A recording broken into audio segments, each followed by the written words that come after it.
አድርገው የስኬት ጉዞውን ሲጀምሩ እኛ ደግሞ ለቁጠባው እሴት ጨምረን አብረኖት እንተጋለን። ለላቀ ቁጠባው የላቀ ወለድ ይገባዎታል። የብርሃን ባንክ የላቀ ቁጠባ ሂሳብ ወይም ፕሪሚየም ሴቪንግ አገልግሎት ደንበኞች ቁጠባቸው እየጨመረ ሲሄድ ባንኩ ጠቀም ያለ ወለድ የሚከፍልበት ልዩ የቁጠባ ሂሳብ አይነት ነው። የላቀ ቁጠባ ሂሳብ አገልግሎት ደንበኛ ከሆኑ ሂሳቦን በቼክ ወይም በሂሳብ ደብተር፣ በኤቲኤም ካርድ ወይም በሞባይል ባንኪንግ አገልግሎት ማንቀሳቀስ ይችላሉ። ዛሬውኑ ወደ አቅራቢያው ወደሚገኝ የብርሃን ባንክ ቅርንጫፍ በመሄድ የላቀ ቁጠባ ሂሳብ ከፍተው ብዙ ይቆጥቡ፣ ጠቀም ያለ ወለድ ያገኙ። ብርሃን ባንክ፣ እንደ ስማችን ብርሃን ነው ስራችን። ሌላኛውን ጉዳይ ደግሞ እንመልከት። ከሀቨርትዝ እንግዲህ በጉዳት ለ3 ወይም ለ4 ጨዋታዎች ከሜዳ እንደሚርቅ እየተገለጸ ይገኛል። ይህንን ጉዳይ እንመልከት። አርሰናል ከዛሬ ጀምሮ በቀጣዮቹ ቢያንስ ከቶተናምና መሀል ላይ ወልቭስን ጨምሮ ምናልባት ከቼልሲ ጋር የሚያደርጉትም ጨዋታ ሊያልፈው እንደሚችል እየተገለጸ ነው የሚገኘውና ይህንን ጉዳይ እንመልከት። እንግዲህ ልክ እንደመጣ ጥሩ መንቀሳቀስ የጀመረ ደግሞ ለሌሎችም ተጫዋቾች የበለጠ እንዲሻሻሉ ምክንያት የሆነ ተጫዋች ነበር፣ ግን በጉዳት አጥቶታልና እናንሳ በጣም የተቸገረ ነው የሚገኘው ከሀቨርትዝ በጉዳት ከሀቨርትዝ በጉዳት እየተቸገረ ነው። ነገር አርሰናል በጉዳት እየተቸገረ ነው። በዚህ ውድድር ዘመን ሁለተኛ ነው ወይ ሶስተኛ ነው በጉዳቶች መጠን። ስኳዱ በጣም ሰፊ ነው እንላለን፣ ግን በተለያየ ጊዜ የሚያጧቸው ተጫዋቾች አሉ። ዘለግ ላለ ጊዜ ከሜዳ የሚርቁ ተጫዋቾች አሉ። የሀቨርትዝ መምጣት ለሰሞኑን በጣም ጥሩ ዜና ነበር፣ ለአርሰናል ትልቅ ዜና ነበር። በእኔ ግምት በጣም ልዩ ተጫዋች ነው በእኔ አስተያየት። በቀደም በፕሪሚየር ሊግ ከሰንደርላንድ ጋር በነበረው ጨዋታ ግን ለመጀመሪያ ጊዜ ከተሰለፈበት ከዛ የካይራት አልማቲ ጨዋታ ጀምሮ የቼልሲም ጨዋታ ላይ ተቀይሮ ገብቶ ጎል አስቆጥሯል። ባለፈው አሲስት ነበረው። ደግሞ የኦደጋርድ ቦታ ዝም ብሎ በጽንሰ ሀሳብ ደረጃ የኦደጋርድ ቦታ ነበር የተጫወተው፣ ግን ሌላ አይነት የሮል ኢንተርፕሪቴሽን ነበረው። ማለት ለአርሰናል ሌላ አይነት አንግል ይሰጣል። ከሌላ 9 ጋር አብሮ መጫወት ስለሚችል ከጄሱስ ጋር ነበር አብሮ የተሰለፈው። ግን እድለኛ አይደለም በጉዳቶች። ለወትሮ በቼልሲም በሌቨርኩሰንም በአርሰናል የመጀመሪያዎቹ ዓመታትም ጉዳት ያን ያህል የሚያስቸግረው ተጫዋች አልነበረም። የፊትነስ ሪከርዱ የሚገርም ነው የነበረው። አሁን ኦልሞስት 1 አመት አልተጫወተም ማለት ይቻላል። አምና ፌብሩዋሪ ነበር የተጎዳው የመጀመሪያ ከባድ ጉዳቱ። አሁን ፌብሩዋሪ እንደገና 3 ወይ 4 ሳምንት ይላሉ። ቢያንስ የቶተናምና የብሬንፎርድ ጨዋታ የዛሬውና ከኤፍኤ ካፑ በኋላ የሚኖረው የፕሪሚየር ሊግ ጨዋታ እንደሚያልፈው ግን እርግጥ ነው እና ኦልሞስት ሲዝኑን በሙሉ ካየሹ በጣም ጥቂት ጨዋታ ነው የተጫወተው። የሲዝኑ የመጨረሻ ጨዋታ ላይ ለጥቂት ደቂቃ ተጫወተ መሰለኝ። ከዛ ሲዝኑ ሲጀመር 20 ደቂቃ ተጫወተ ከማንቸስተር ዩናይትድ ጋር ተቀይሮ ገብቶ ዮኬሬስን ተክቶ። ከዛ በኋላ ተመልሶ አልመጣም።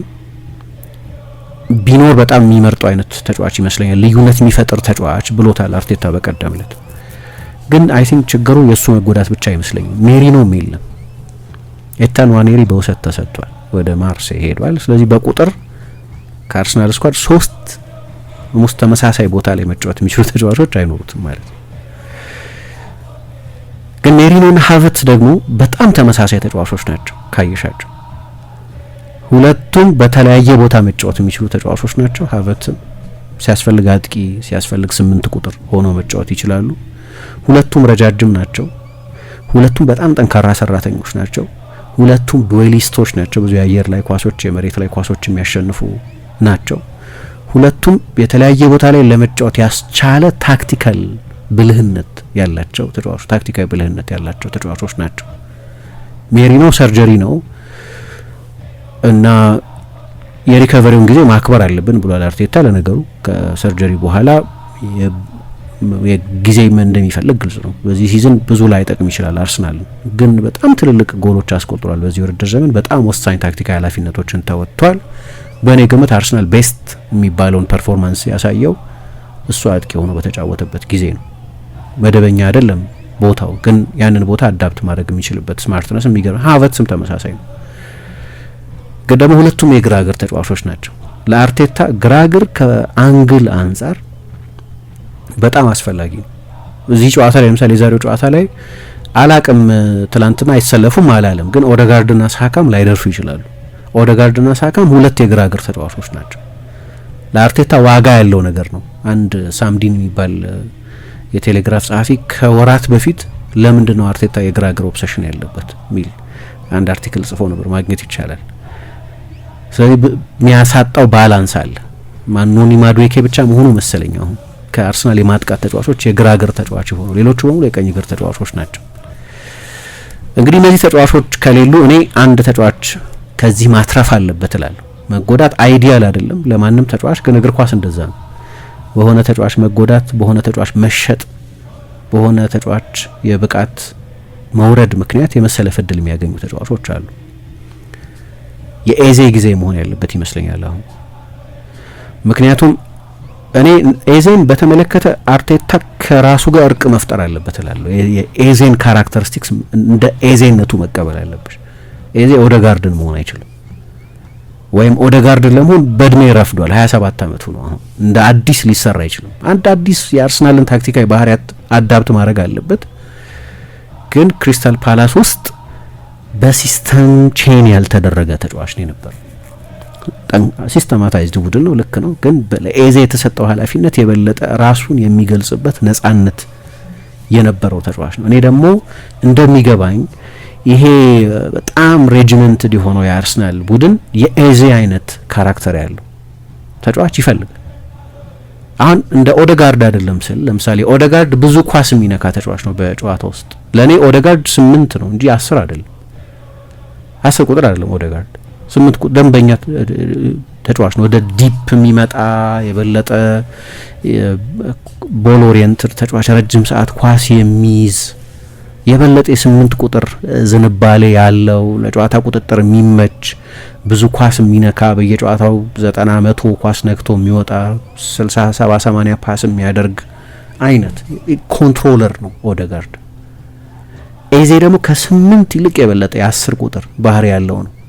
ልክ እንደ ኦዴጋርድ ብዙ ኳስ አይነካም፣ ግን ከኦዴጋርድ የበለጠ ብዙ ሙከራ የሚሞክር የበለጠ የጎል ትሬት የበለጠ አርቴታ ራሱ እሱ ሲፈርም ያለው አንድ ነገር ነበር፣ ማጂክ ሞመንትስ የሚሰጠን አይነት ተጫዋች ብሎ ነበር። ልክ እንደዛ አይነት ካራክተሪስቲክስ ያለው አይነት ተጫዋች ነው።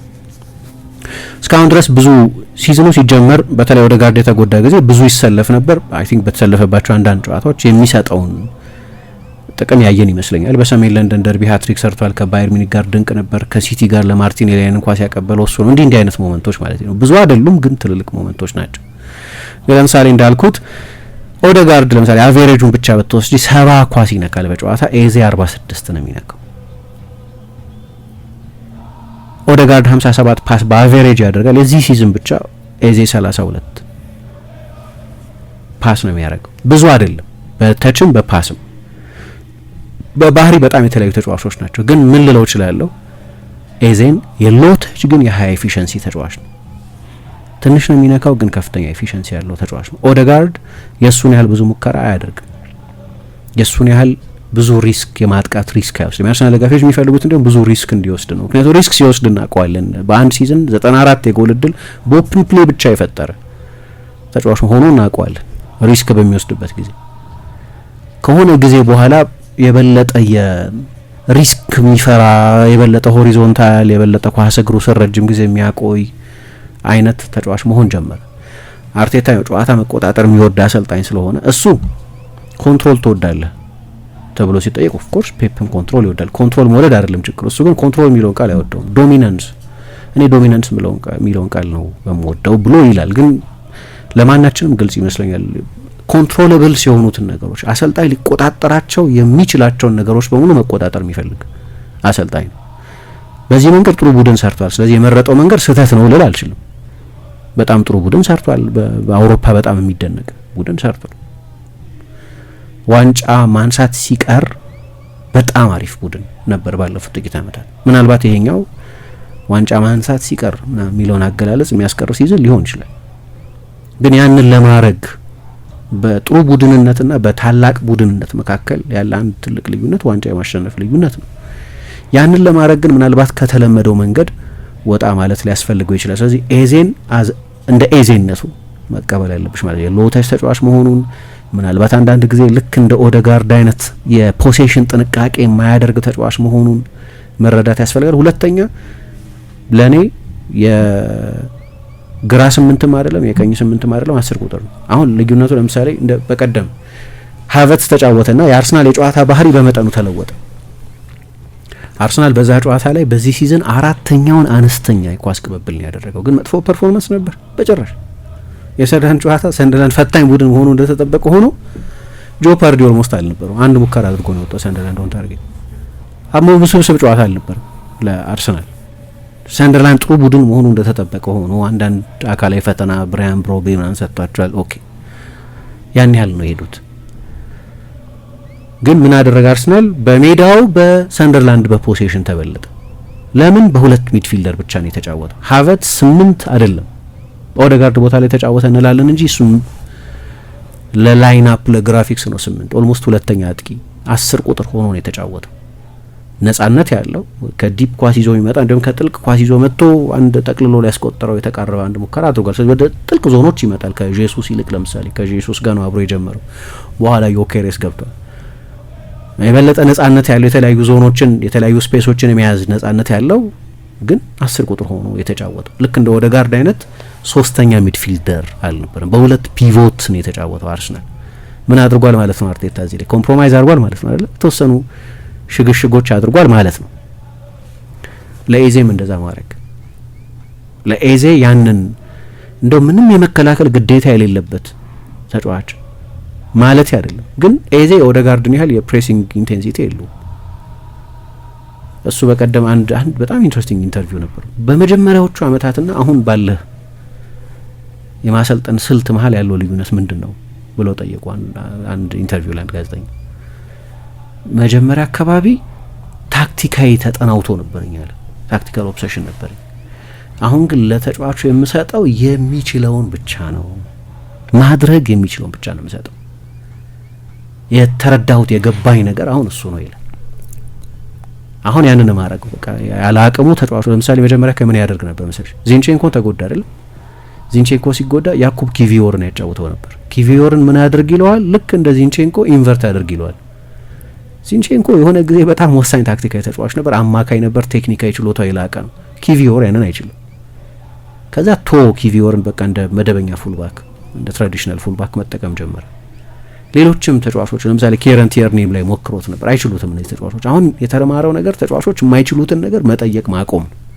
አይ ቲንክ ኤዜ ላይ ይሄ መጀመር አለበት። ምክንያቱም አሁን የአርሰናል አማራጮች በአላቅም ኦዴጋርድ ይሰለፍ አይሰለፍ፣ ሳካ ይሰለፍ አይሰለፍ፣ ዛሬ ግን የነዚህ ተጫዋቾች አለመኖር ደግሞ የበለጠ የአታኪንግ ተጫዋቾች ጉድለት ይፈጥራል።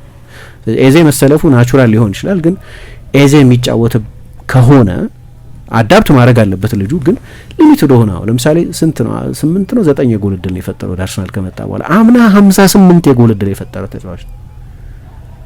ደካማ ተጫዋች ነው ልትኛት መቼስ የምናውቀው ልጅ ነው፣ አይተነዋል።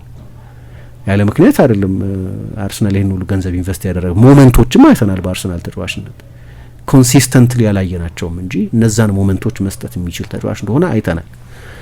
እኔ አሁን እንደሚገባኝ ለምሳሌ ኤዜ ቤስት ቨርዥን የነበረው ከሜሪኖ ጋር ሲጫወት ነው። ሜሪኖ ወደ አሁን ብዙ ጊዜ የቬንገር አንደኛው ብልሃት የነበረው የግራ በኩል የሚጫወተው ተጫዋች የበለጠ የፕሌይ ሜኪንግ ችሎታ ያለው፣ በቀኝ በኩል የሚጫወት የበለጠ ራነር አይነት የበለጠ ሯጭ ተጫዋች ይመርጡ ነበር። ኮምፕሊመንታሪቲ የሚባል ነገር አለ። የትኛው ተጫዋች ከየትኛው ተጫዋች ጋር የበለጠ ይጣጣማል የሚለው ተጫዋቹ ኦፍኮርስ አዳፕት ማድረግ አለበት። አንዳንድ ጊዜ ችግር ይሆናል ለነገሩ። ለምሳሌ ከኃይለኛ ነጻነት የበለጠ ሲስተማታይዝድ ወደ ሆነ ቡድን ስትመጪ ጃክ ግሪሊሽ የገጠመው አይነት ነገር ማለት። ግሪሊሽ በኃይለኛ የኦፍ ደ ከፍ ተጫዋች ነበር ቪላ ውስጥ። የቪላውን ቨርዥን በጭራሽ በሲቲ አላየ ነው፣ በጭራሽ አላየ ነው።